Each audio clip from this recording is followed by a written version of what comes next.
আসসালামু আলাইকুম এভরিওয়ান। রাত বাজে 10টা। এখন আমরা চলে আসলাম হোটেল মুসলিমে, যেটা যশোরের একটি বিখ্যাত হোটেল।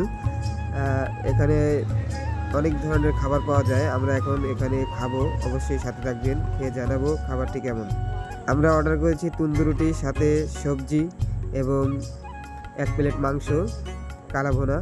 খাবারের এত স্বাদ ছিল, সবাই তৃপ্তি সহকারে খাচ্ছিল।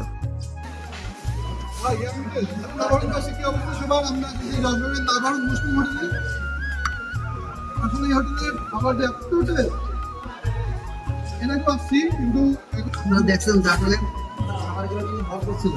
এখানে গরুর মাংস ছিল, এখানে সাথে ছিল এবং আরো কয়েক প্রকার আইটেম ছিল, কিন্তু সেগুলো খাওয়া শেষ। খাওয়ার পরে যে তৃপ্তি, মানে এই জিনিসটা না খেলে তৃপ্তি পরিপূর্ণভাবে হলো না, তার জন্য আমরা এই জিনিসটা শেষ করলাম। এটি হলো আমাদের সাতক্ষীরা মুসলিম হোটেল। আপনারা দেখছেন এখানে গরুর মাংস এবং আমরা তন্দুর রুটি আছে। যে ধরনের আপনার দরকার ছিল সেলিমদাদা ভাইয়ের পক্ষ থেকে আমরা সেই ধরনের খাবার খাচ্ছি আলহামদুলিল্লাহ। মনে লাভ পর্যন্ত আপনারা গরম গরম গরুর মাংস খাইতে হলে দেখেন আমরা কি পরিমাণ খাবেন।